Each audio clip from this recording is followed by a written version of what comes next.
লিসেনার্সে ঘটনাটি লিখে পাঠিয়েছেন ফারজানা চৌধুরী। তিনি যেভাবে লিখেছেন আমি সেভাবে বলার চেষ্টা করছি। আমার নাম ফারজানা চৌধুরী। আজকে আপনাদের সাথে আমার আন্টির সাথে ঘটে যাওয়া একটি বাস্তব ঘটনা শেয়ার করব। ঘটনার স্থান হবিগঞ্জ মডেল থানার কোনো এক গ্রামে। আজ থেকে প্রায় কয়েক বছর আগের ঘটনা। ঘটনার স্থানটি হচ্ছে হাতির থান। ওনার নিজ শ্বশুর বাড়িতে ঘটে। একদিন ভোর 4টার সময় উনি ঘর থেকে বেরিয়েছিলেন অজু করতে। ঠিক তখনই উনি দেখতে পান দুটি বেড়াল ওনার দিকেই আসছে। একটি বেড়াল ওনার পায়ের ওপর পা দিয়ে ওনার গা ঘেঁষে চলে গেছে, আর একটি বেড়াল ওনাদের জানালার কাছে এসে হাঁপাচ্ছে। হঠাৎ এই দৃশ্য দেখে আন্টি কিছুই বুঝতে পারছে না কি হচ্ছে এসব।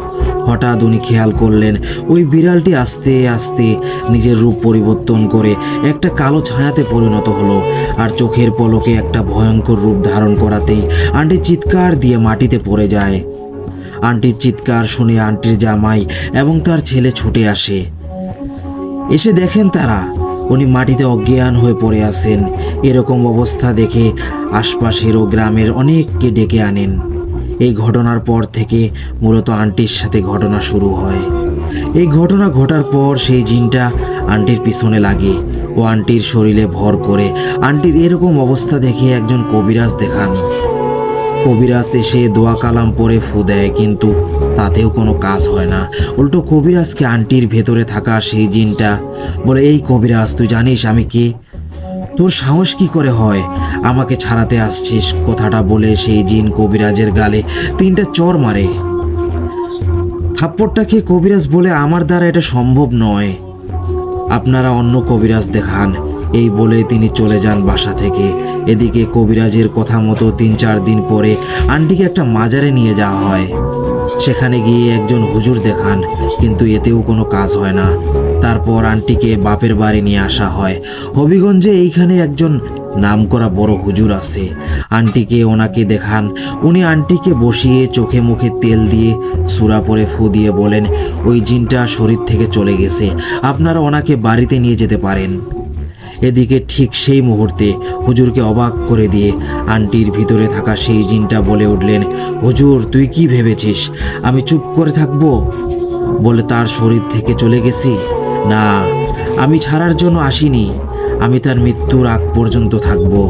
সেই সময় দুপুর 1টা বাজে। চারিদিকে জোহরের আজান হচ্ছিল মসজিদে। আজান শুনে তখন জিনটা বলে, হুজুর, আমি এখন চলে যাচ্ছি, কিন্তু আমি আবার আসবো ফিরে। সেই জিনের কথায় হুজুর বললেন, এই যে রোগী, উনি চোখ খুলছে না কেন?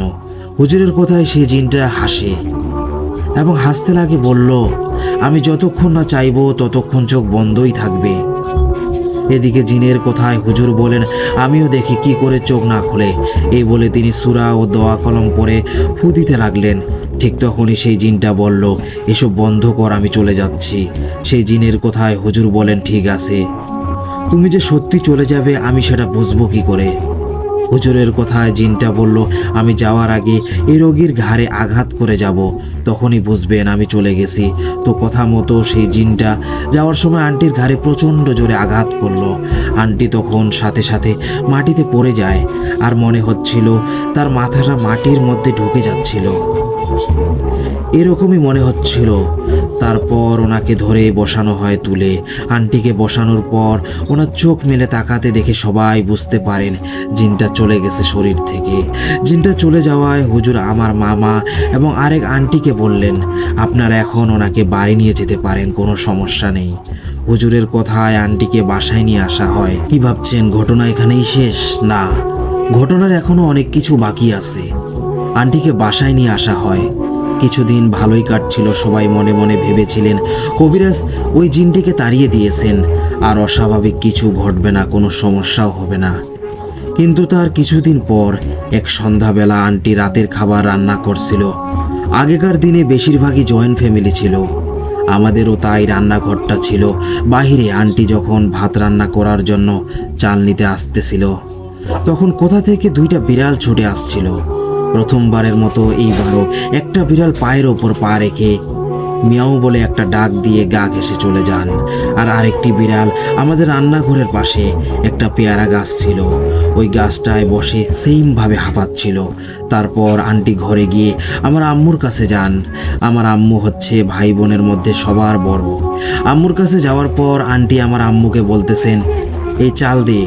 বড় বড় চোখ করে আম্মু তো অবাক মনে মনে ভাবছেন কি হলো, হঠাৎ আমাকে তুই করে কথা বলছে কেন। আন্টির এরকম হাবভাব দেখে মাও ভয় পেয়ে গেছেন। মা আর কথা না বাড়িয়ে চুপচাপ চাল দিয়ে দিলেন। আন্টি চাল নিয়ে টিউবওয়েল পাড়ে গিয়ে চাল নিয়ে ধুয়েই যাচ্ছেন বারবার। বেশ কিছুক্ষণ পর চাল ধোয়া হলে তিনি রান্নাঘরে গেলেন রান্না করতে, আর চুপচাপ রান্নাও করতেছেন বসে বসে। এদিকে তখনই সেই আন্টির ছেলে খেলা থেকে এসে গোসল করছে। এটা দেখে আমার আম্মু চলে গেলেন রান্নাঘরে আন্টিকে বলতে। মা রান্নাঘরে গিয়ে আন্টিকে বলেন, এই তোর ছেলে দুপুরে একবার গোসল করছে, এখন আবার করতেছে, তুই কিছু বলছিস না কেন? পরে তো ঠান্ডা লাগবে। এদিকে আবার পাশ থেকে আমার মামি আন্টিকে উদ্দেশ্য করে বলে উঠলেন, এখন তো চুপ থাকবি, ছেলে ঠান্ডা লাগবে, ডক্টরের কাছে ছোটাছুটি করবে, তখন ভালো লাগবে, তাই না? মামি এই কথা বলে শেষ করার আগেই আন্টি বলে উঠলেন, কি বলছিস তুই? তোর সাহস তো কম না, আমাকে চোখ রাঙিয়েছিস। এই বলে আন্টি আমাদের রান্নাঘরের টিনের চালে যে বাঁশ দেয়া থাকে সেই বাঁশ ধরে টানছে মামিকে মারার জন্য। এই দেখে মামি ও আমার আম্মু আন্টিকে বলছেন, এই তোর কি হইছে, তুই এরকম আচরণ করতেছিস কেন?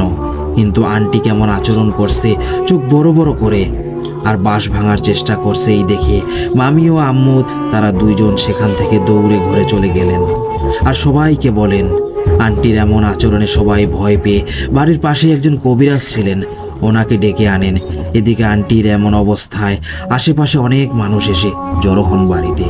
বাড়ির পাশে কবিরাজকে ডেকে নিয়ে আসার পর কবিরাজ আন্টিকে ধরে দোয়া কালাম পরে ফু দিতেছেন। এদিকে আন্টির ভিতরে থাকা সেই জিনটা কবিরাজকে বলে, কবিরাজ তুই আমার কিচ্ছু করতে পারবি না।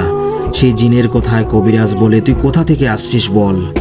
তখন জিনটা বলে, আমি ওই শিমুল গাছে ছিলাম, আর এদের বাড়ি ঘর বাঁধানো নেই দেখেই আমি আসছি। শিমুল গাছটা ছিল পাশের বাসার মালিকের। আর আপনারা তো জানেন এসব গাছ জিনেরা পছন্দ করে, এই ধরনের গাছ তাদের থাকার জন্য কতটা উপযোগী। সেই জিনটা কবিরাজকে আরও বলেন, ওই গাছের যে মালিক তার একটা ছেলেকেও আমি খেয়ে ফেলবো। আন্টির ভিতরে থাকা সেই জিনের কথা শুনে ওই বাসার মালিক, যার শিমুল গাছটা, ওনার বউ দৌড়ে আসছে। এসে আন্টিকে বলতেছে, আফা আমার ছেলেকে কেন আপনি মারবেন? আমার ছেলে কি করছে? তখন সেই জিনটা বলে, এই আফা কাকে বলছিস? ভাই বল, আমি আফাকে চিনি না। এদিকে সেই জিনের কথায় কবিরাজ বলেন, কি করলে? আপনি তাদের ছেলের কোনো কিছু করবেন না, তাদের ছেলের কোনো ক্ষতি করবেন না, বিনিময় কি চান বলুন। কিন্তু জিনটা কোনোভাবে রাজি হন না। ওর এক কথা, এই শিমুল গাছের মালিকের ছেলেকে মেরে ফেলবে। জিনের কথায় গাছের মালিকের মেয়ে কান্নাকাটি শুরু করে দেন আর অনেক অনুরোধ করতে থাকেন। অনেক অনুরোধ করায় জিনটা বলল, ঠিক আছে, আমি একটা শর্তে রাজি আছি। তখন কবিরাজ বলেন, কি শর্ত বলেন? তখন জিনটা বললেন, আমাদের এক মন মিষ্টি খাওয়াতে হবে, তাহলে আমরা কিছু করব না, ওই ছেলের কোনো ক্ষতি করব না। এত মিষ্টি তো দেওয়া সম্ভব না। তাই কবিরাজ জিনটাকে বললেন, আমরা এত মিষ্টি কি করে কিনবো? টাকাও তো একটা ব্যাপার আছে, তাই না? আপনি একটু কমিয়ে বলেন। তারপর আবারও অনেক অনুরোধ করায় জিনটা বলল, 10 কেজি দিলেই হবে। জিনের কথায় কবিরাজ বলেন, না, এটাও পারবে না। এভাবে আস্তে আস্তে 10 কেজি থেকে 5 কেজি, তারপর শেষমেশ 2 কেজি দিতে পারবে বলে রাজি হয়েছে। এরপর তখনই 2 কেজি মিষ্টি এনে 1 কেজি মানুষকে খাওয়ানো হলো আর 1 কেজি জিনটাকে খাওয়ানো হলো। জিনগুলো তাদের ছেলের পিছন তো ছাড়লো, কিন্তু আন্টির কাছ থেকে তারা যাবে না। কবিরাজও এই বিষয়ে কিছু করতেও পারলেন না জিনটার সাথে। এই কবিরাজকে দিয়ে কিছু না হওয়ায় আন্টিকে নিয়ে সেই কবিরাজের কাছে গেলেন। সর্বপ্রথম যাকে দেখিয়েছিলেন ওনার কাছে যাবার পর সেই কবিরাজ সূরা পড়ে ফু দিতে লাগলেন। তখন আন্টির ভিতরে থাকা জিনটা বলল, কবিরাজ তুই এখনো তো চিনতে পারলি না আমি কে? তুই জানিস আমি হলাম জক্কি, আমরা 7 ভাই তার শরীরে ভর করেছি। জক্কি জিনের কথা শুনে কবিরাজ আন্টির জামাইকে বললেন, মামা আপনাকে সালাম, আমি এই কাজ করতে পারবো না। এসব ছাড়াতে আমি পারবো না। আগে যদি জানতাম এনাকে জক্কি ধরেছে তাহলে কখনোই এই কাজ আমি করার সাহস করতাম না। কবিরাজের কথায় আন্টির জামাই বলেন, আপনি হঠাৎ ভয় পেলেন কেন? এই জক্কিরা কি এমন? ওরা কি আলাদা জাত? আন্টির জামাইয়ের কথায় কবিরাজ বললেন, ওদের মধ্যে খারাপ ভালো দুটোই আছে, কিন্তু তারা অনেক শক্তিশালী, তাদের সাথে পেরে উঠবো না আমি। কবিরাজের এই কথা শুনে তারা হতাশ হয়ে বাড়ি ফিরে আসলেন আন্টিকে নিয়ে। আর উপায় না পেয়ে অন্য একজন কবিরাজকে দিয়ে বাড়ি বন্ধ করা হলো তাবিজ দিয়ে। কিন্তু বাড়ি বন্ধ করে কোনো কাজ হয়নি, সেই জিনগুলো ঠিকই আসতো।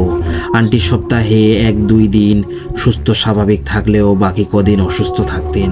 সেই জক্কি জিনগুলো আন্টির শরীরে ভর করলে আন্টি কাঁচা মাছ চিবিয়ে খেয়ে ফেলতেন। শুধু কি তাই, আন্টির শরীরে সেই জিনগুলো থাকা অবস্থায় উনি এক হাঁড়ি ভাত দিলেও সেটা খেয়ে বলতেন, আমার খিদে মেটেনি, আরও খাবো। আন্টির কথাও ওনাকে সন্তুষ্ট করে খাওয়ানো হতো। এদিকে আন্টির শরীরে যখন সেই জিনেরা থাকতো না, তখন আন্টিকে এসব বিষয়ে জিজ্ঞেস করলে আন্টি কিছু বলতে পারতেন না, ওনার সেটা মনে থাকতো না। এভাবে কিছুদিন চলার পর একদিন ভোরবেলা আমার ছোট মামার বউ প্রেগনেন্ট ছিলেন। তো মামি সকাল 6টায় বের হয়েছেন ওয়াশরুমে যাওয়ার জন্য। যেহেতু আমরা তখন সবাই জয়েন্ট ফ্যামিলি ছিলাম, ওয়াশরুমটা বাহিরেই ছিল। ছোট মামি বের হওয়ার পর একটু দূরে একটা বিড়াল দেখতে পান, মিয়াও মিয়াও করে ডাকছিল।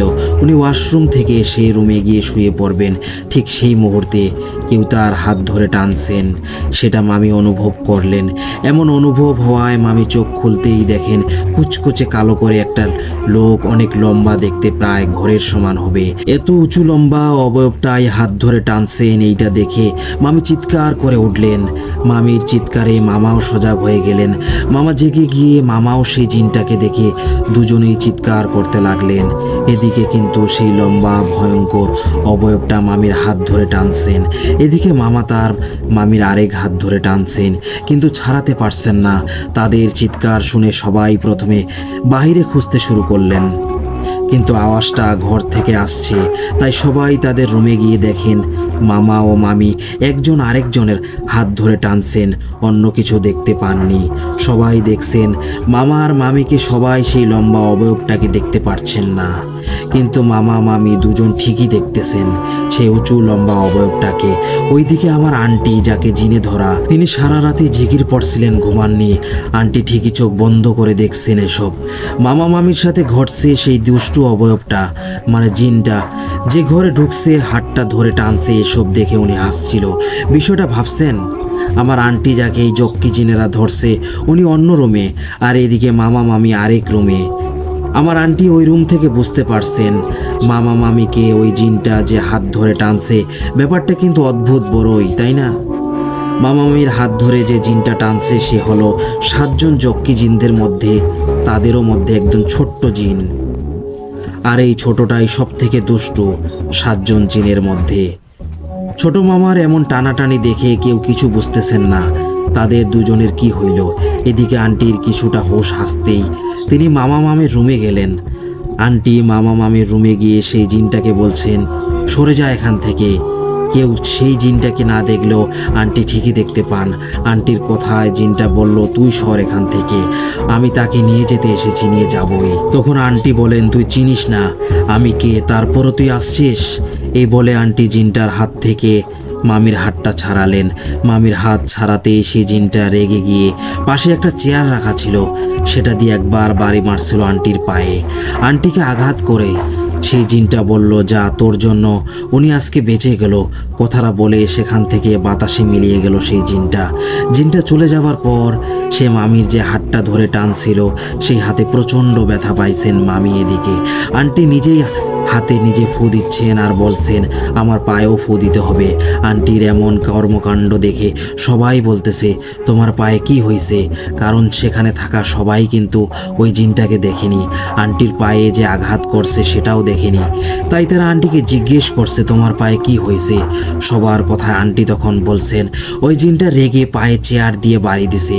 এই বলে উনি সবাইকে পায়ের আঘাতের চিহ্ন দেখালেন। এই ঘটনার পর সেই রাতে কেউ আর নিজেদের রুমে থাকার সাহস করেনি, ভয়ে সবাই আমাদের রুমে থাকছেন।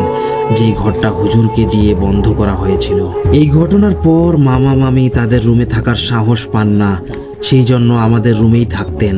তো তাদের রুমটা খালি পড়ে থাকায় আন্টি ঠিক করলেন তিনি থাকবেন, সাথে আমার আরেক আন্টিকে রাখছেন। এটা তার কিছুদিন পরের ঘটনা। তো দুজন গল্প করতে করতে একটা সময় ঘুমিয়ে পড়েন। মাঝরাতে হঠাৎ আন্টির কেন জানি না মনে হচ্ছিল ওনার নিচে কিছু নেই। এটা অনুভব করতে উনি চোখ খুলে দেখেন খাট থেকে অনেকটা উপরে শূন্যে ভেসে আছেন, আর তার দুই পাশে দাঁড়িয়ে আছেন দুইটা অবয়ব, মানে জিন। একজন নারী অবয়ব, তার চুলগুলো ছিল অনেক লম্বা, আর একজন পুরুষ অবয়ব, কালো কুচকুচে দেখতে। এইটা সেই জিন যে মামির হাত ধরে টানছিলেন। আন্টি ভয় পাননি এতটাও, কারণ তার নিজের সাথেই তো জিন থাকে। এমন অবস্থায় আন্টি বললেন, আমাকে উপরে কেন তুলছেন, নিচে নামান।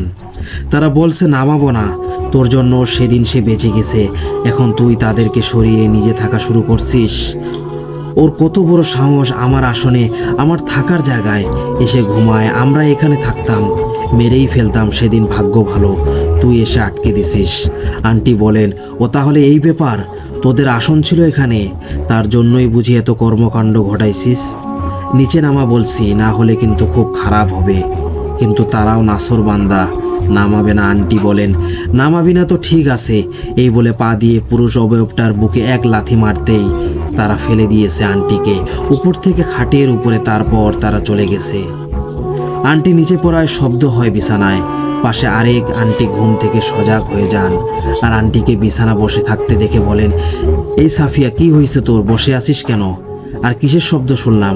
আন্টি বলছেন, কিছু হয়নি, তুমি ঘুমাও। এ কথাটা এড়িয়ে গেছেন, কারণ তার বোন এসব ঘটনা শুনলে ভয় পেয়ে যাবেন। তারপর তারা ঘুমিয়ে যান। সকালবেলা সবাইকে সব কিছু খুলে বলছেন। সব কথা শুনে সবার মুখে ভয়ের ছাপ। এইটা ভেবে আমাদের পরিবারে কি নেমে আসলো, ভয়ে ভয়ে দিন কাটাতে হচ্ছে সবাইকে। এভাবে সামনের কয়েকটা দিন ভালোই কাটছিল, অস্বাভাবিক কিছু ঘটেনি কারোর সাথে। কিছুদিন পর আন্টি সিলেট যায় কবিরাজি করতে।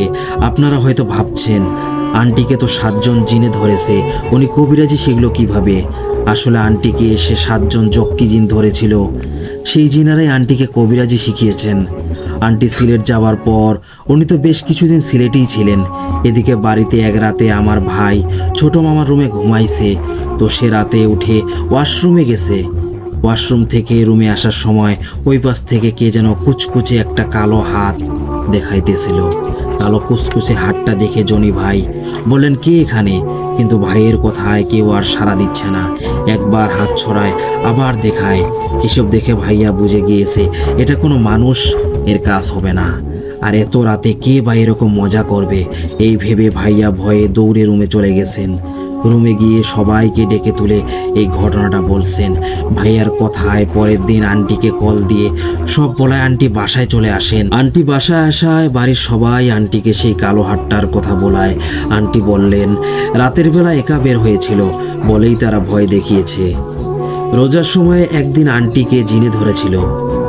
আর আমার মেজো মামি বলছিল, আমরা জিনভূত বিশ্বাস করি না, আমরা কোনো সময় দেখিনি জিনভূতকে, এগুলো যদি থাকেও তো মানুষের ভয় পাওয়ার কি আছে।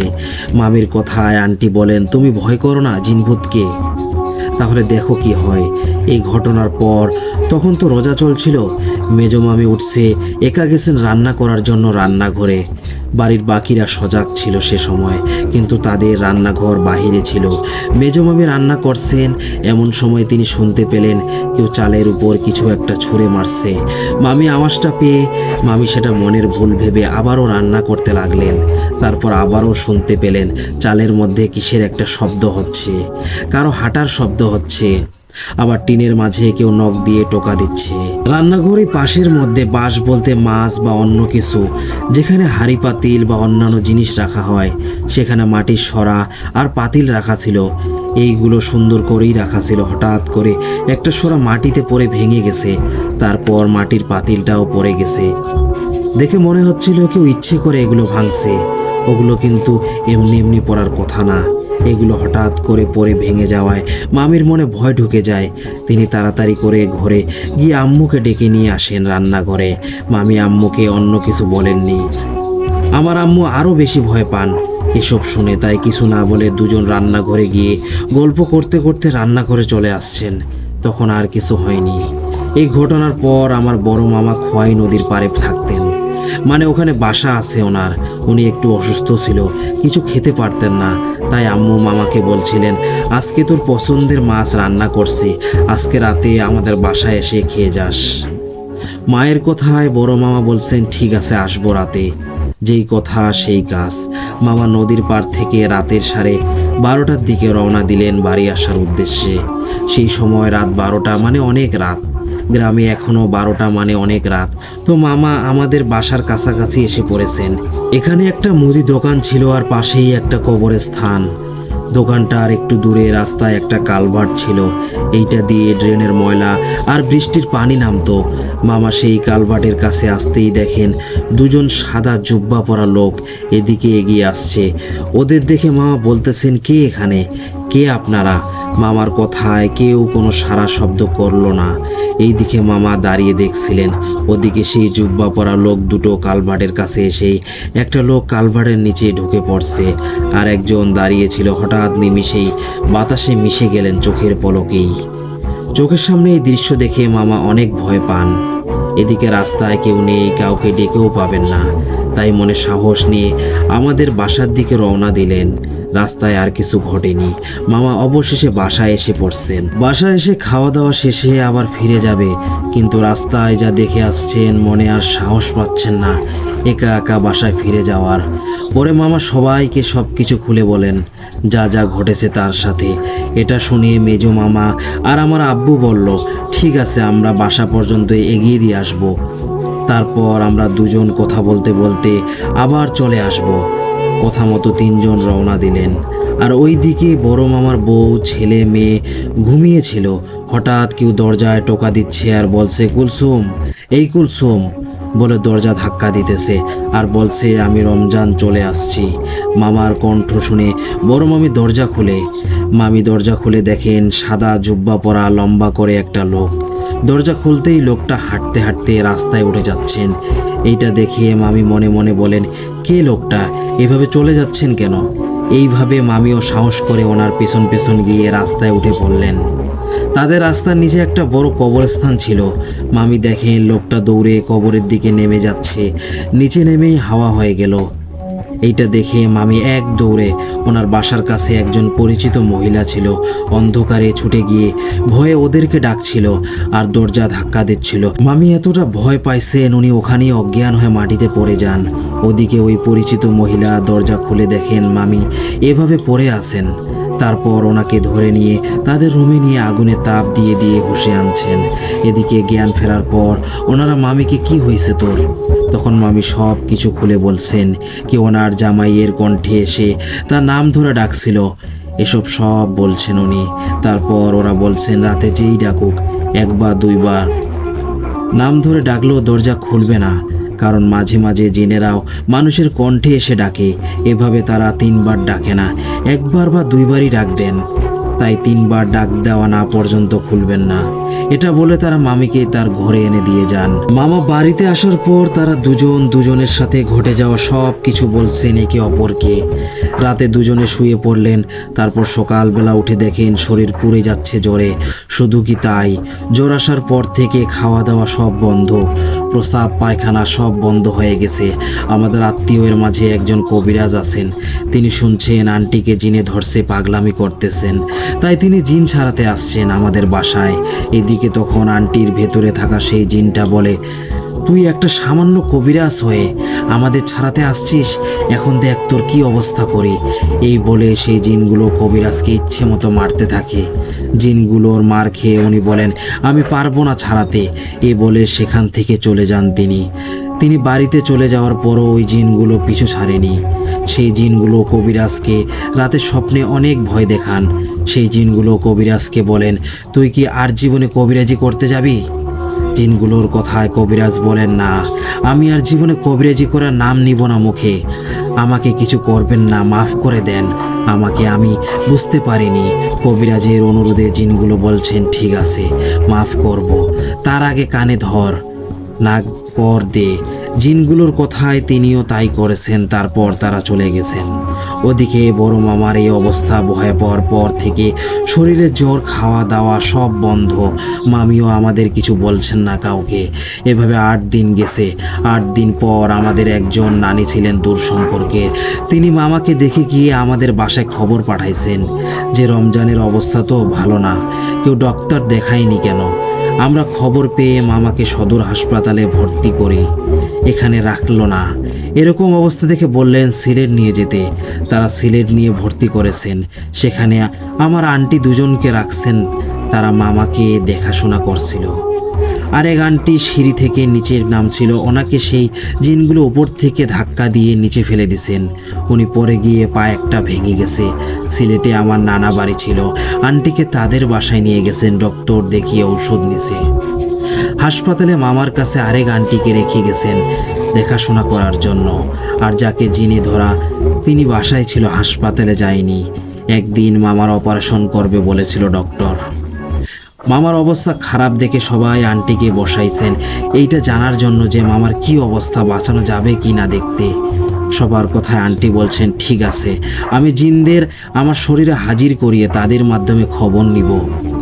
তার 1 গ্লাস পানি এনে রাখা হলো এখানে। যদি দেখো পানিটা কালো হয়ে গেছে তাহলে বুঝবা মারা যাবে, আর যদি দেখো পানিটা সাদা তাহলে বুঝবা সুস্থ থাকবে। কথা মতো পানি রাখছেন গ্লাসে। আন্টিও বসে বসে জিনদের স্মরণ করছেন। কিছুক্ষণ পর জিনেরা এসে ভর করছে শরীরে।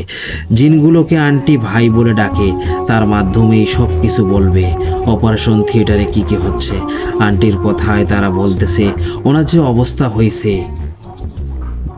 ভাই খাদ্যনালী শুকাইয়া গেছে, প্রস্রাব পায়খানা বন্ধ। ডক্টর পেটের মধ্যে খাদ্যনালীর যে ছিদ্র থাকে সেটাই পাইপ ঢোকানো হয়েছে। পেটের ময়লা পাইপের মধ্য দিয়ে বের করে আনতেছে। যে একটা কষ্টে আসছে রে ভাই, কি বলবো। জিনগুলো কিন্তু এসব কথা বাড়িতে আন্টির শরীরে ভর থাকা অবস্থায় বলতেছে। এসব শুনে আমার মেজো মামা বলে এইগুলো এমনি বলতেছে। মেজো মামার কথায় আন্টি বলে তুই বিশ্বাস করছিস না, যা একটু পরেই হাসপাতাল থেকে খবর আসবে, তারাও একই কথা বলবে। আর তারপর কোথা থেকে অনেকগুলো কাক এসে চালের উপর কাকা করে ডাকছে। মামা বলে এত কাক হঠাৎ কোথা থেকে আসলো, মনে হচ্ছিল যেন বাহিরে ঝড় উঠছে। তারপর হসপিটাল থেকে ছোট মামা কল দিচ্ছে মেজো মামাকে। মেজো মামা বলছেন কি খবর, কি হয়েছে। ওদিকে ছোট মামা বলেন ভাই ওর তো খাদ্যনালী শুকাই গেছে, খাদ্যনালীর ছিদ্র দিয়ে ভেতরের ময়লা পরিষ্কার করতেছে ডক্টর বলল। তখন মেজো মামা বিশ্বাস করছে যে আন্টি যা যা বলছিল সব তো মিলে গেছে। মামা ফোন কেটে দৌড়ে গেছেন আন্টির কাছে। আন্টি বলছেন সব কিছু ঠিকঠাক আছে, এখন ময়লা বের করে ফেলছে, রোগী এখন একটু সুস্থ আছে, পানিও সাদা রয়ে গেছে। এসব বলে আন্টির শরীর থেকে জিনগুলো চলে যায়। তারপর খবর আসছে হসপিটাল থেকে এখন অপারেশন সাকসেসফুল হয়েছে। অপারেশনের পর মামা হাসপাতালে 11 দিন থাকছেন, কিছুটা সুস্থ হয়েছেন। 12 দিনের দিন বড় মামার বউ মানে আমার বড় মামি দেখতে গেছেন। তিনি মামাকে খাবার খাওয়াইছেন। তারপর থেকেই মামা আরও অসুস্থ হয়ে গেছে। মামা আরও অসুস্থ হওয়ায় খবর আসছে রোগীর অবস্থা খারাপ, বাঁচবে কিনা শিওর হতে পারছেন না তারা। মামার যে অবস্থা, বাসায় তখনও খবর আসেনি। এইদিকে আন্টি ছোট মামার সাথে লুডো খেলায় বসছেন। তারা বাজি ধরে খেলছিল আর মামা বারবার হেরে যাচ্ছে খেলায়। এভাবে অনেক টাকা জিতেছেন আন্টি। খেলার সময় হঠাৎ আন্টি মামাকে বলে উঠলেন হাত ধুয়ে ফেলো, আর টাকা খরচ করতে হবে না। এই কথা শুনে আন্টির মুখের দিকে তাকিয়ে রইলেন যে কি বলে এসব। মামা আন্টিকে বলেন কি হয়েছে তোমার, হাত ধুয়ে ফেলো মানে কি? খেলা তো শেষ হয়নি। মামা বুঝতেছেন না কি বলছেন তিনি, কারণ আন্টি সুস্থই ছিল। হঠাৎ করে এসব কি বলছে। তখন মেজো মামা এগিয়ে এসে আন্টিকে বলেন কি হয়েছে, তুমি কিসের কথা বলতেছো? আন্টি আবারও বলল হাত ধুতে বলছি, আর টাকা খরচ করে লাভ নেই। আন্টি বলছেন চাচাকে আর বাঁচানো যাবে না। আন্টির এমন কথায় মেজো মামা তখন বুঝতে পারছেন তাদের বড় ভাইয়ের কথা বলতেছেন। আপনারা হয়তো ভাবতে পারেন তাদের ভাই হলে তো আন্টিরও ভাই হয়, তাহলে নিজের ভাইকে চাচা ডাকছেন কেন? এইটার কারণ হলো আন্টি তো নিজের মধ্যে নেই, সেই জিনগুলো তার উপর ভর করছে। তাদের তো ভাই লাগে না, আন্টির ভাইকে তারা চাচা ডাকে, আর নিজের ছেলেকে তিনি ওই সময় চাচা ডাকেন। তো মামা বুঝতে পেরে বাসার সবাইকে এক জায়গায় জড়ো করছেন, আর আন্টিকে বলতেছে কি হয়েছে সেখানে, তুমি আমাদের সবাইকে বলো। তখন সেই জিনগুলো আন্টিকে বলতেছে দেখ রে ভাই, চাচার চারপাশে ডক্টর নার্স এরা দাঁড়িয়ে দেখতেছে বলতেছে, চাচার পালস রেট আস্তে আস্তে করে কমে যাচ্ছে, আর বাঁচানো যাবে না। এই দেখ রে ভাই, চাচার কেবিনের নিচে কত মোটা একটা বেড়াল ঘুরতেছে। বেড়ালের চোখ দুটো আগুনের মতো লাল হয়ে আছে। চাচাকে নিয়ে যাবে। তখন মেজো মামা আবারও শিওর হতে হসপিটালে আরেক আন্টি ছিল সেখানে, আর মামার বউ ছিল। আন্টিকে কল দিয়ে বলতেছে বড় ভাইয়ের কি হয়েছে। তখন হাসপাতাল থেকে আন্টি বলতেছে, ডাক্তার বলল বাঁচানো যাবে না, ভাইয়ের পালস রেট কমে যাচ্ছে, তোমরা তাড়াতাড়ি আসো যদি দেখতে চাও। মামা বুঝতে পারছে আন্টি তাহলে ঠিক কোথায় বলছিল। তারপর ওই আন্টিকে বলছেন, দেখো তো ভাইয়ের কেবিনের নিচে কিছু দেখা যাচ্ছে কিনা, আমাকে দেখে জানাও। আন্টি নিচে তাকাইছেন, দেখেন মোটা একটা বেড়াল, তার চোখ দুটো আগুনের মতো লাল হয়ে আছে। কেমন অদ্ভুত দেখতে বেড়ালটা। মামাকে বলছেন এগুলো। মামা ফোন কেটে দৌড়ে আবারও আন্টির কাছে গেলেন, গিয়ে বলতেছেন, আপনার তো চাচা লাগে, আপনারা কিচ্ছু হতে দিবেন না, আমার ভাইটাকে বাঁচান। তখন তারা বলতেছে, আমরা চেষ্টা করব, শেষ পর্যন্ত বাঁচাতে পারবো কিনা জানি না। তারপর সবাই জানতে চাইলেন, এরপর কি হয়েছে বলো।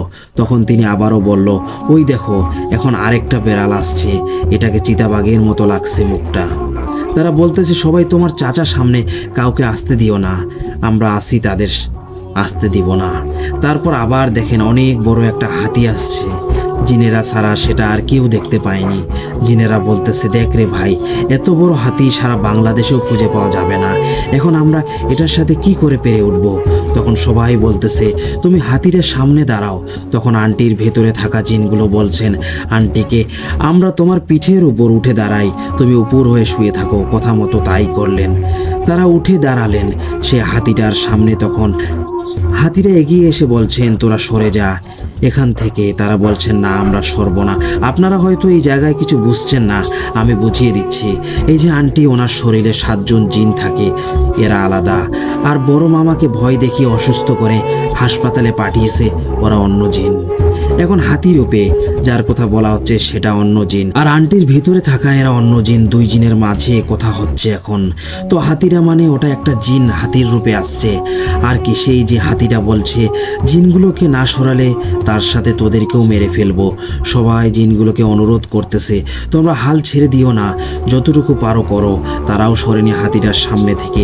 তারা বড় মামাকে ঠেলা দিয়ে দূরে সরিয়ে দিয়েছিল। হাতিরা এক পাল দিয়ে কেবিনের ওই দিকে চলে গেছে। গিয়ে হাতিটার কাছে একটা সাদা কাপড় ছিল, সেটা দিয়ে বড় মামার মুখটা ঢেকে ফেলছেন। তখন জিনগুলো সবাইকে বললেন, আমরা পারলাম না, চাচাকে বাঁচাতে শেষ, চাচা আর বেঁচে নেই। সবাই বিশ্বাস করতে পারছিল না যে মামা মারা গেছে। তখন জিনগুলো বলছেন, একটু পর খবর আসছে হসপিটাল থেকে, তখন শুনে নিও সত্যি না মিথ্যা। তারপর তারা শরীর থেকে চলে যাওয়ার আগে বলতেছে, বাড়িঘর পরিষ্কার করে রাখো, লাশ নিয়ে আসবে। তারপর তারা চলে গেছে। তারপর ওই হসপিটাল থেকে খবর আসছে মামা মারা গেছে। পরিবারের মৃত্যুর খবর শুনে সবাই ভেঙে পড়ছেন। তারপর মামাকে বাড়িতে এনে কবর দেওয়া হয়েছে। মামাকে কবর দেওয়া হয় তাদের বাড়ির রাস্তার নিচে। একটা কবরের কথা বলছিলাম না, বড় মামিকে যে রাতে একটা জিন ভয় দেখিয়েছিল, ওই কবরেই মামাকে দাফন করা হয়। নিয়ম মতো কেউ মারা গেলে তাদের বাড়িতে 5 দিন রান্না করা যাবে না। প্রতিবেশী আত্মীয় স্বজনরা থাকলে তারা খাবার দেয়। আমরাও নিয়ম অনুযায়ী বড় মামার বাসায় খাবার দিতাম। মামার মৃত্যুর 3 দিনের দিন মেজো মামা আর আমার বড় ভাই গেছিলেন রাতে খাবার দিয়ে আসতে। যাওয়ার সময় কবরের সামনে দিয়ে যখন যাচ্ছেন, তখন পেছন থেকে বড় মামার কণ্ঠে কেউ ডাকছেন, কুরবান ভাই আমার, তুই আমাকে গিয়ে দেখে আসলি না কেন? আমার দিকে একটু তাকা রে ভাই, দেখ আমি এখানে ভালো নেই, তোর সাথে আমাকে নিয়ে যা। এই কথাগুলো শুধু মেজো মামাই শুনছিলেন, আমার বড় ভাই শুনেনি। ভাইয়া কিন্তু মেজো মামার সাথেই ছিল। এদিকে সেই আওয়াজটা শুনে মামা পেছনে না তাকিয়ে সামনের দিকে হাঁটা শুরু করলেন। সামনেই তাদের বাসা। মামা আর ভাইয়া বড় মামার বাড়িতে খাবার দিয়ে আর দাঁড়ালেন না। তারা আবারও বাসায় ফেরার জন্য রওনা দিলেন। বাড়িতে ফেরার সময় আবারও কবরের সামনে যেতেই আবারও কেউ বড় মামার কণ্ঠে ডাক দেন মেজো মামাকে। এবারও মেজো মামা পেছনে তাকান না। একটা কথা বলে রাখি, মামাকে যে ডাকছে সেটা অন্য জিন, আন্টির সাথের জিন না। আর রাতের বেলা জিনেরা মানুষের রূপ ধারণ করে মানুষকে ডাকে। তখন ভুল করেও কেউ পেছনে তাকাবেন না, এমনকি শরীর সামনে দিকে রেখে ঘাড় ঘুরিয়েও তাকাবেন না। যদি তাকাতেই হয় তাহলে পুরো শরীর ঘুরিয়ে তাকাবেন। তো মামা জানেন তার ভাই মারা গেছে 3 দিন আগে, এটা নিশ্চয়ই কোনো জিন হবে, এটা ভেবেই তাকায়নি তিনি। কিন্তু সামনেও এগোতে পারছেন না, পা শুধু পেছনে টানছে। আমার মামার কণ্ঠে সেই অবয়বটা মেজো মামাকে বলছেন, কুরবান ভাই, তোর ভাইটাকে একবার গিয়ে দেখে আসলি না? আমি এখানে ভালো নেই রে ভাই, আমাকে তোর সাথে নিয়ে যা। বারবার এই কথা বলছে। মামা ভয় পাইতেছে, সামনে যতই এগিয়ে যাওয়ার চেষ্টা করে পা আর এগোয় না। এটা দেখে আমার ভাই বলতেছে মামাকে, মামা তুমি সামনের দিকে না হেঁটে পেছনে কেন যাচ্ছ? মামা বলেন যাইতেছি তো। মামাও কথা বাড়ালেন না। ভাই তখনও ছোট ছিল তাই কিছু বলেননি, শুনলে ভয় পাবে। ওইদিকে বাড়িতে আন্টির শরীরে থাকা জিনগুলো বাড়িতে থাকা সবাইকে বলছেন, চাচারে বাঁচাইতে চাইলে ওদেরকে নিয়ে আসো। কেউ আন্টির শরীরে থাকা জিনগুলোর কোথায় বাড়ির সবাইকে বলছে, তুমি কার কথা বলছো, কাকে বাঁচাবো? তখন জিনগুলো বলেন, যাদের ভাত দিয়ে পাঠাইছো সেই চাচার কথা বলছি। ওই জিনটার চাচার পেছনে লাগছে, কিছু করতে পারতেছে না। মামু ভাইগনা একসাথে থাকলে জিনেরা সহজে ক্ষতি করতে পারে না। তাই তখন আমাদের বাসার সবাই বলতেছে, আমরা যাইতেছি, তোমরা আগে গিয়ে বাঁচাও তাকে। সবার কথায় আন্টির শরীরে থাকা জিনরা বলছেন, আমরাও যাইতেছি, তোমরাও যাও। এদিকে কথা মতো আমার আব্বুর সাথে আরেকজন গেলেন লাইট নিয়ে মেজো মামা আর আমার বড় ভাইকে নিতে। ওনারা গিয়ে মেজো মামা আর ভাইয়াকে নিয়ে আসেন বাসায়। বাসায় আসার পর মামা আবোল তাবোল কথা বলতেছেন, আমাকে ছেড়ে দাও, আমাকে যেতে হবে, ডাকতেছে আমাকে ছাড়ো। তখন সবাই বুঝতে পারছেন মেজো মামাকে জিন ভর করছে। নিশ্চয়ই তখন সবাই আন্টিকে বলতেছে ছাড়ানোর জন্য। সবার কথা মতো আন্টি মেজো মামাকে ফু দিতেছেন সূরা পড়ে, আর বলতেছেন কোথা থেকে আসছিস বল। আন্টির কথায় সেই জিনটা বলছে, আমি কবর থেকে আসছি। তাকে দেখে মনে হয়েছে তার ভাইয়ের প্রতি টান আছে, সেই জন্য আমি তার পিছু নিছি, তার সাথে আসছি। জিনের কথায় আন্টিও বলতেছে, চলে যা শরীর থেকে, না হলে তোর অবস্থা অনেক খারাপ হবে বলে দিলাম। তারপর ঝাড়ফুঁক দেওয়ার পর সেই জিনটা চলে গেছে। আন্টির শরীরে জিনগুলো ওই জিনটাকে ভয় দেখাইছেন, কারণ সে একা ছিল আর তারা হয়েছে 7 জন, পেরে উঠবে না বলেই চলে গেছে। জিনটা চলে যাওয়ার পর মামাও স্বাভাবিক হয়েছেন। তারপর থেকে আর যায়নি। ভাত দেওয়ার জন্য আব্বুই দিয়ে আসছেন সন্ধ্যার আগে। মামার মৃত্যুর পরও আমাদের পরিবারে আবারও নেমে আসলো অশুভ ছায়া। আমার বোনের বয়স তখন 7 বছর। তো কথাও ক্লিয়ারভাবে বলতে পারতো না, আধু আধু স্বরে কথা বলতো। সকলের অনেক প্রিয় একটা মানুষ ছিল, সবাই অনেক ভালোবাসতো। আম্মুর সাথে আন্টির কিছু নিয়ে কথা কাটাকাটি হয়। তার 2 দিন পর ওই আমার ছোট বোনের জ্বর ওঠে। শরীরে ভীষণ জ্বর, ঔষধও খাওয়ানো হয়েছিল, তাও কমেনি। আব্বুর হাতেও তখন খুব বেশি টাকা ছিল না যে ডক্টর দেখাবেন, যতটুকু ছিল সেটা দিয়ে ওষুধ আনছেন। আমার ছোট বোনটা বলছিল আব্বুকে তার জন্য দুধ আর চানাচুর নিয়ে আসার জন্য। আব্বু আনছেনও রাতে, দুধ গরম করে দিয়েছিল না খেতে। একদিকে শরীরে জ্বর আর তার উপর কাশিও। মেজমামি বলছেন এই কাশির মাঝে দুধ খাওয়ালে কাশ আরও বেশি বেড়ে যাবে, তাই আর খাওয়ালেন না, চানাচুরও খায়নি। সকালে আমি উঠে আমার বোনকে নিজে ওষুধ খাওয়াইছি জ্বরের। মেজো মামাও তখন কাজে যাবেন, বলতেছেন ওষুধ খাওয়াইছিস কিনা? আমি বলছি হ্যাঁ খাওয়াইছি। এটা শুনে মামা কাজে চলে গেছেন। আর ছোট মামা যে রুমে থাকতেন ওই রুমে টিভি ছিল। আমার আরেক আন্টি বসে টিভি দেখছিল। আমাকে ডেকে বলতেছেন, সুলতানাকে আমার কাছে দিয়ে যা, টিভি দেখবো দুজনে মিলে আমরা। আন্টির কথায় আমি ছোট বোনকে কোলে করে নিয়ে দিয়ে আসছি আন্টির কাছে। ভাবিনি কখনো এইটাই শেষ কোলে উঠানো ছিল। আমার বোন আন্টির কোলে শুয়ে টিভি দেখছিল। আম্মু দুধ গরম করে খাওয়াইছেন।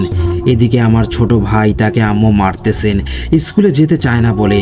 এদিকে জিন ধরা যে আন্টি, তিনি বসে চোখ বুলকি দিয়ে আম্মুর দিকে তাকিয়ে আছেন, ভাইকে মারছেন বলে। আম্মু বলেন আমাকে চোখ রাঙিয়ে লাভ নেই, স্কুলে না গেলে কি আদর করব?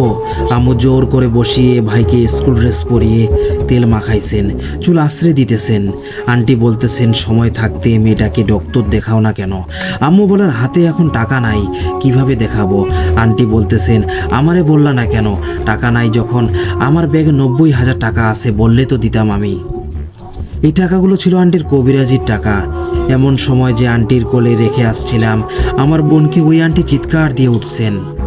আর বলতেছেন, কে কোথায় আসো, তাড়াতাড়ি আসো। আমার বোন আন্টির কোলে টিভি দেখতে দেখতে ঘুমিয়ে পড়ছিল, তাই আন্টি ভাবছিলেন নড়াচড়া করলে ঘুম থেকে উঠে যাবে, সেজন্য কোল থেকে নামিয়ে বাম সাইডে রাখছেন বিছানায়। কে জানতো এইটাই তার জীবনের শেষ ঘুম ছিল। আন্টির ডাকে সবাই ছোট মামার রুমে গেছেন। আন্টি বলতেছেন, কান্না করতে করতে, সুলতানা মনে হয় আর বেঁচে নেই।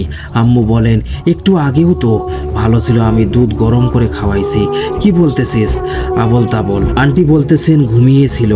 আমার দ্বারে হঠাৎ করে একটা চিৎকার দিয়ে ওই জায়গায় প্রসাব করে দিছে। সে সুন্দর ছিল, তাই তার গালে 5 আঙ্গুলের কালো ছাপ দেখা যাচ্ছিল, যাকে জিনে ধরা। ওই আন্টিও বলছেন শেষ, আর বেঁচে নেই, মেরে ফেলেছে তাকে। কেউ বিশ্বাস করছে না আন্টিকে কি বলছেন, তিনি যেতে যেতে দম চলে যাবে। আম্মু কোলে নিছেন, বলতেছেন কিছু হয়নি, আমি হাসপাতালে নিয়ে যাব। তখন মুখ থেকে সাদা কি বলে যেন এটাকে এগুলো বের হচ্ছিল। মামাকে খবর দিলেন। মামা বলেন, একটু আগে আমি দেখে আসছি। কি বলো এসব? তোমরা তাড়াতাড়ি হাসপাতালে নিয়ে আসো, আমিও আসতেছি। সারা বাড়ি কান্নার রোল পড়ে গেল। আম্মু কোলে সুলতানাকে রাখছেন, আর আরেকজন বসছিল রিকশায়। আম্মু ছোট বোনকে কোলে নিয়ে বলতেছেন, এত ভারী হয়ে যাচ্ছে কেন, এত ওজন লাগছে কেন, আমি একা পারতেছি না। সাথে যে ছিল তার কোলে দিছেন। যত যাচ্ছেন ততই ভারী হয়ে যাচ্ছে, হঠাৎ করে এরকম হচ্ছে কেন কেউ বুঝেনি। তারপর নিয়ে গেছেন সদর হাসপাতালে, ডক্টরকে দেখাইছেন। ডক্টর বলছেন, তোমরা দেরি করে ফেলছো, একটু আগে নিয়ে আসতা তাহলে হয়তো এত সুন্দর ফুটফুটে বাচ্চাটাকে বাঁচানো যেত। আমাদের কিছু করার নেই, সে মারা গেছে। বাড়ি নিয়ে আসা হলো, সবাই অনেক কান্নাকাটি করছেন। তারপর কবর দেওয়া হলো তাকে। মেজো মামা আমার বোনকে নিজের মেয়ের মতো ভালোবাসতেন। মামার মেয়ে ছিল, তার বয়স ছিল 6 বছর। নিজের মেয়ের থেকেও আমার বোনকে অনেক স্নেহ করতো সে। আমার বোন স্বাভাবিকভাবে মারা যায়নি। আমার ছোট মামার রুমে মামা মামির সাথে এর আগে অনেক ঘটনা ঘটেছে, যা আমি আগে বলেছিলাম।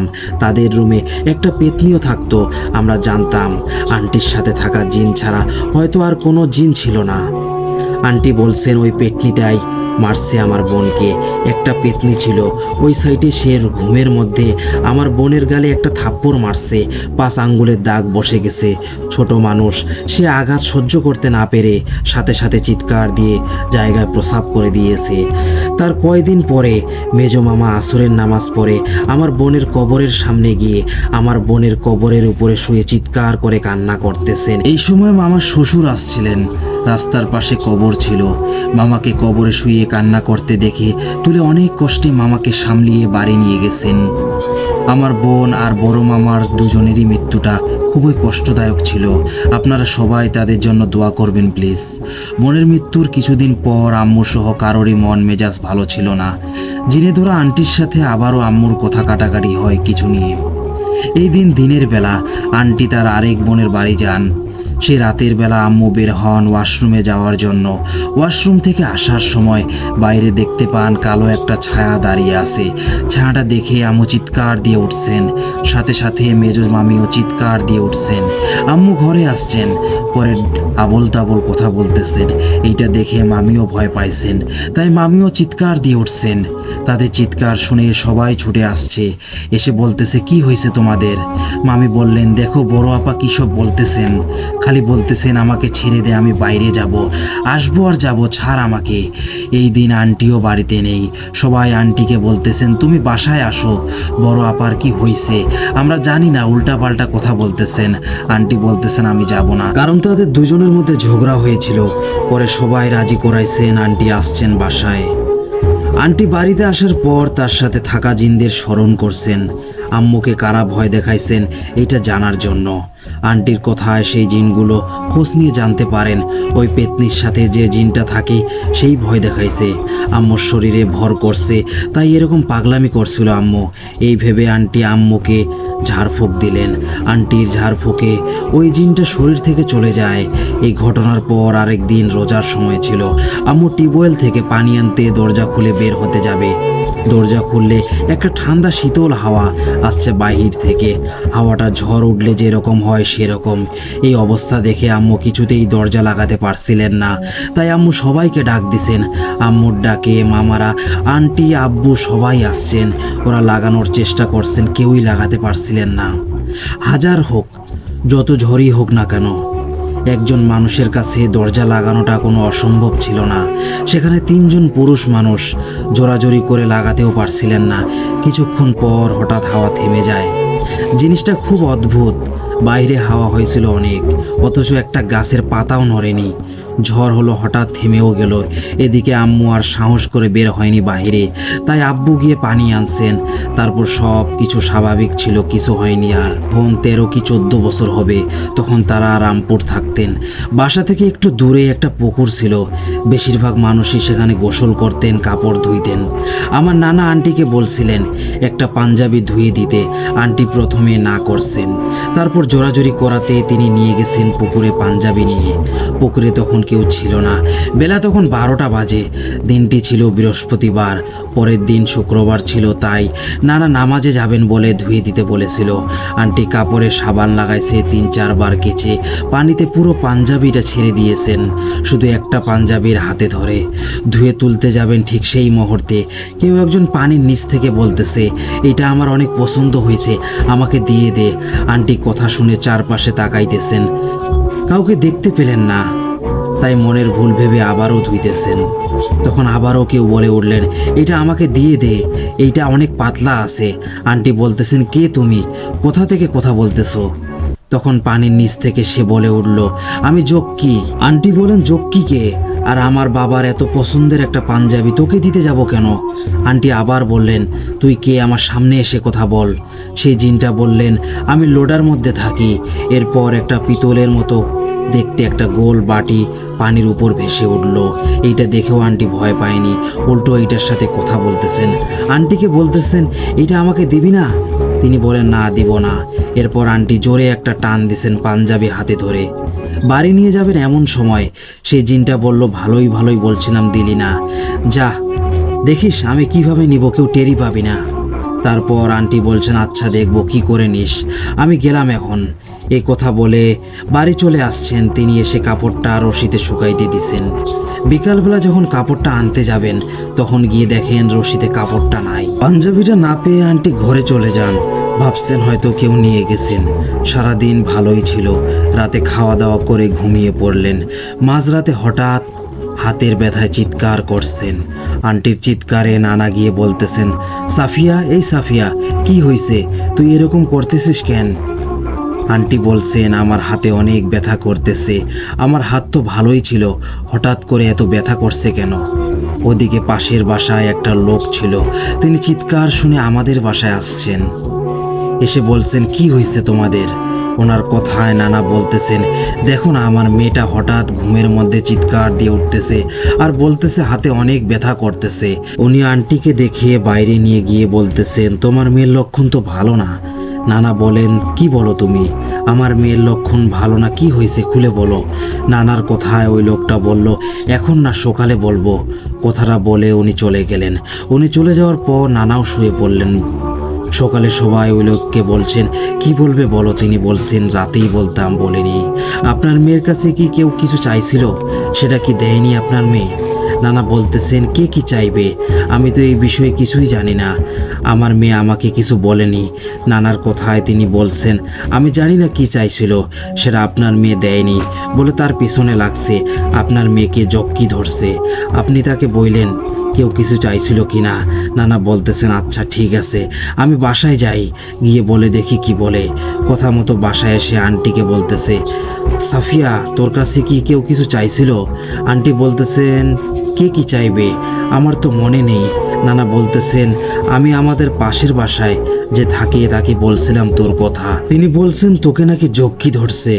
জক্কির কথা বলার পর আন্টির মনে পড়ছে কালকের পুকুরের কথা। নানাকে বলছেন, হ্যাঁ, এখন মনে পড়ছে, কালকে যখন পাঞ্জাবি ধুইতে গিয়েছিলাম তখন এরকম হয়েছে। এ বলে সব ঘটনা খুলে বলছেন নানাকে। নানা বলেন, সর্বনাশ করছিস, তোর কাছে যখন চাইছে তুই দিয়ে আসলি না কেন? তোকে যখন বলছিল তুই আমাকে এসে সব কিছু বললি না কেন? তাহলে তো আমি তখনই বলতাম পাঞ্জাবিটা পানিতে ফেলে আসার কথা। ওই লোকটা তাহলে ঠিকই বলছিল। আমি বিশ্বাস করিনি তার কথা। আন্টি বলছেন তোমার এত শখের একটা জিনিস সেটা অন্য কাউকে দিব কেন? আর জক্কি কি আবার? আমি তো কোনো মানুষকে দেখলাম না সেখানে। নানা বলেন জক্কি জিন জাতি, এরা মানুষ না জিন। এদের সাথে কেন লাগতে গেছিস? আন্টি বলেন আমি তো জানতাম না, জানলে দিয়ে আসতাম। আর কালকে তো পাঞ্জাবিটা শুকাতে দেওয়ার পর পাইনি। এই জিনটা বলেছিল আসার সময় আমাকে, যা দিলি না কিভাবে নিব তুই টেরও পাবি না। তাহলে ওই জিনটাই নিছে মনে হয়।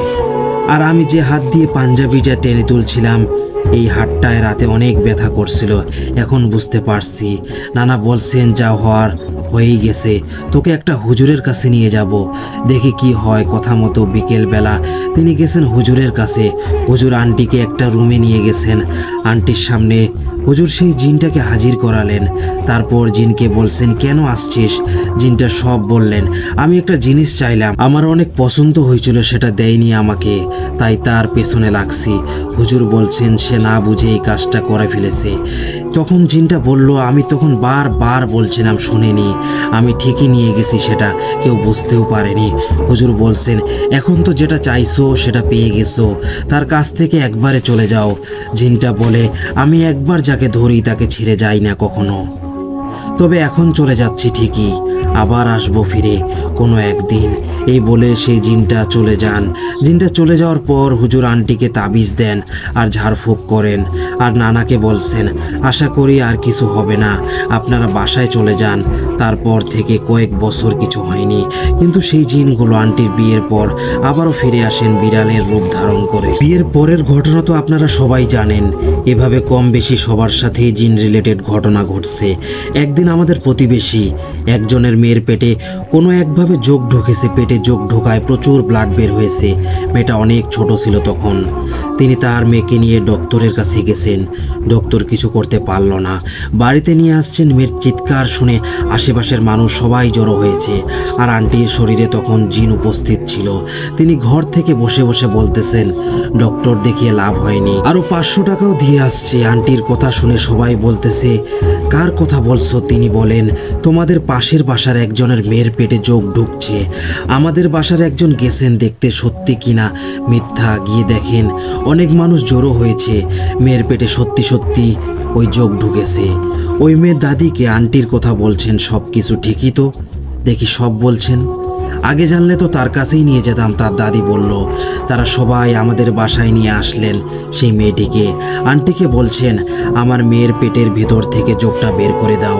আন্টির ভেতরে থাকা জিনগুলো বলেন আমাদের কি লাভ, বের করে দিলে আমরা কি পাবো? তারা বলতেছেন বের করতে পারলে 1 কেজি মিষ্টি খাওয়াবো। ওদের কোথায় আন্টির শরীরে থাকা জিনগুলো রাজি হয়েছে। তাদের মেয়েকে বাহিরে বসাইছেন একটা চেয়ারে। আন্টি একটু চুনের পানি, তার মধ্যে আর একটা কি যেন দিয়েছেন, দুইটা মিশিয়ে খাওয়াইছেন মেয়েটাকে। তারপর হাতে চুন আর একটু পানি মিশিয়ে এইটাকে গাঢ় করছেন। তারপর মেয়েটার পেটে চুন দিয়ে ফু দিচ্ছেন। এভাবে কিছুক্ষণ পর সবার চোখের সামনে যোগ টুকরো টুকরো হয়ে বের হয়ে আসছিল। এইটা দেখে সবাই অবাক হয়ে গেছে। পেটের ভেতর থেকে কি করে যোগ বের হচ্ছে এভাবে টুকরো টুকরো হয়ে। কথা মতো জিনেরা যোগটা বের করছেন। যোগটা বের হওয়ায় ব্লাড বের হওয়া বন্ধ হয়ে গেছে। আর জিনকে দেওয়া কথা মতো তারা আন্টিকে মিষ্টি এনে খাওয়াইছেন। এভাবে আন্টি সেই জিনদের মাধ্যমে কবিরাজি করে অনেক টাকা উপার্জন করছেন, অনেক মানুষেরও উপকার করেছেন। কিছুদিন পর আন্টির চুলে জট হয় জিনদের হুকুমে। তারা বলছেন আমরা নিজেরাই আবার স্বপ্নে হুকুম দিব যখন, তখন আমাদের কথা মতো জট চুল ফেলতে পারবা। আর আগে যদি এই চুল কেটে ফেলো তাহলে তুমি একবারে পাগল হয়ে যাবে। এভাবে দেখতে দেখতে বছর কেটে যায়। জিনেরাও আসতো মাঝে মধ্যে, এসে ভর করত। কাঁচা মাংস রান্না ছাড়াই খেয়ে ফেলতেন। কেউ কেউ তো টাকা নিয়ে আসতেন পরিয়ে নিয়ে যাওয়ার জন্য। কাঁচা টাকা যেভাবে আমরা শিখি বলি, এগুলো কপালে লাগিয়ে বিড়বিড় করে কি জানি পড়তেন। তখন সেই টাকা নাড়া দিলেও পড়তো না, যেন কেউ কপালে আঠা দিয়ে লাগাইছে। টাকার নোটও কপালে লাগালে পড়তো না। আমরা সাধারণ মানুষেরা লাগালে সেটা কখনোই থাকবে না কপালে। তাদের কথা অনুযায়ী এক রাতে সেই জিনগুলো আদেশ দিলেন মাথার জট চুল ফালানোর জন্য। তারা বলছেন সিলেট শাহজালাল শাহপুরান ও কেল্লাশা মাজারে গিয়ে মানত করে সামর্থ্য অনুযায়ী সিন্নি সালাত করে মাথার জট নামিয়ে আসতে। এইটাও বলছেন ওখানে গিয়ে আমাদের কথা মতো সব কাজ করলে আমরা আর সব সময় আসব না, যখন তখন এসে শরীরে ভর করব না, আবার আমরা একবারেও চলে যাব না, আসবো যদি কখনো বিপদে পড়ে আমাদের স্মরণ করো, তাহলে নিশ্চয়ই আমরা আসব। কথাগুলো হচ্ছে স্বপ্নের মাঝে। আন্টি বলতেছেন আমার কাছে তো এখন কোনো টাকা নাই, কি করে যাব সিলেট? তারা বলছেন টাকা নিয়ে চিন্তা করো না, আমরা আসি তো সব কিছু জোগাড় হয়ে যাবে। আন্টি তখন সিলেট ছিল 1 মাস, সেখান থেকে মাজারে যেতে 250 টাকার মতো লাগে। সে টাকা সকালে ঠিকই জোগাড় হয়ে গেছে। তো তিনি রওনা দিলেন মাজারের উদ্দেশ্যে। 500 টাকা নিয়ে ট্রেনে উঠছেন। সাথে আমাদের দূর সম্পর্কের একজন নানি ছিল আর আন্টির জামাই আর ছেলে। তো তারা ট্রেন ভাড়া দিছেন, দিয়ে কিছু খাবার কিনছেন। টাকা খরচ করে 200 টাকা রয়েছিল। পরে কিসের জন্য জানি ব্যাগে হাত দিছেন, দেখেন 200 টাকার নোট 500 টাকা হয়ে গেছে। তিনি কাউকে কিছু বলেননি। ট্রেন থেকে নেমে সিন্নি করার জন্য যা যা নিতে বলছিল সব নিছেন। সাথে আধা গজ সাদা কাফনের কাপড় নিছেন। 500 টাকার নোট দিয়ে তখনকার সময় জিনিসের খুব একটা মূল্য ছিল।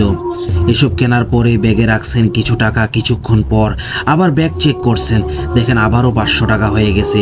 পরে তারা মাজারে গেছেন। সেখানে গিয়ে তারা সিন্নি করছেন, মাজারে সালাম করছেন। তারপর সেখানে একজন নাপিতকে দিয়ে জট চুল কাটছেন। সেই চুলটাকে জিনেরা কবর দিতে বলছিল। আঙ্কেল আর তাদের ছেলে দুজন মিলে ছোট করে একটা কবর খুঁড়ে সেই জট চুলগুলো সাদা কাফনের কাপড় দিয়ে ঢেকে ছোট কবরটায় রেখে মাটি দিয়ে আসছেন। মাজারে সব নিয়মকানুন পালন করছেন। সেটা টাকা দিয়ে খাবার কিনে খাইছেন। তাদের কাছে শুধু গাড়ি ভাড়াটুকু রয়েছিল। আবারও ট্রেনে রওনা দিলেন। সেই টাকা ট্রেন ভাড়া দিতে যাবেন, যখন তখন আবারও একই ঘটনা ঘটেছে। সেই টাকাটা 500 টাকার নোট হয়ে গেছে। আন্টি ট্রেন ভাড়া দিছেন, বাকি টাকা ব্যাগে রাখছেন। হবিগঞ্জ এসে আমাদের বাসায় আসছেন, যেখানে আমরা সবাই থাকতাম আর কি। বাসায় এসে মেজো মামাকে বলছেন সব ঘটনা। 3-4 বার যে 500 টাকার নোট হয়েছে। মামা বলেন ভালোই তো হয়েছে, এইটা আমাকে বলছো আর কাউকে বইল না বাড়ির। তিনি বলছেন ঠিক আছে বলবো না। পরে ঠিকই জানাজানি হয়ে গেছে এই কথা। পরে সেই টাকা দিয়ে দোকান থেকে কিছু জিনিস কিনছিলেন, খুচরা টাকা রাখছেন ব্যাগে। পরে এসে দেখেন টাকা যেমন রাখছেন তেমনই আছে, আর 500 টাকার নোট হয়নি। এগুলো জিনেরাই সাহায্য করছিল। তারাই বলছিল স্বপ্নে আন্টিকে টাকা নিয়ে চিন্তা করা লাগবে না, আমরা সব ব্যবস্থা করে দেব। তারা তাদের কথা রাখছেন। এরপর থেকে আন্টি সুস্থ স্বাভাবিকভাবেই জীবন কাটাচ্ছেন। জিনগুলো আসে, তবে আগের মতো আসে না, মাঝে মধ্যে আসে। আন্টি তাদের স্মরণ করলে ঠিকই আসবে। মাসখানিক আগে রাতের বেলা আন্টিকে বলছেন তোর মাথায় আবারও জট চুল হবে। সেই স্বপ্ন দেখার পর থেকে আন্টির চুল আবারও জট হয়ে গেছে। 1 মাস হয়ে গেছে চুলে জট হয়েছে। ইচ্ছে করলে কাটতে পারবেন, কিন্তু পাগল হয়ে যাবেন। তারা যখন হুকুম দিবে তখন সিলেট গিয়ে আবার কেটে আসবেন। এই ছিল ভয়ঙ্কর একটি বাস্তব ঘটনা। সুপ্রিয় লিসেনার্স, ঘটনাটা ভালো লেগে থাকলে লাইক কমেন্ট করে জানান, আর সাথে সাবস্ক্রাইব করতে ভুলবেন না। আমাদের চ্যানেলকে এগিয়ে নিয়ে যাওয়ার দায়িত্ব আপনাদের। আপনাদের লাইক কমেন্টগুলো এবং সাবস্ক্রাইব আমাদের নতুন ঘটনা দিতে উৎসাহিত করে। সুপ্রিয় লিসেনার্স, আপনাদের সাথে ঘটে যাওয়া ঘটনা পাঠাতে পারেন। আমাদের ডেসক্রিপশন বক্সে জিমেল আইডি দেওয়া আছে, bhudfmrat@gmail.com। অনেক ধন্যবাদ আপনাদের সবাইকে ধৈর্যের সাথে ঘটনাটি শুনে থাকার জন্য।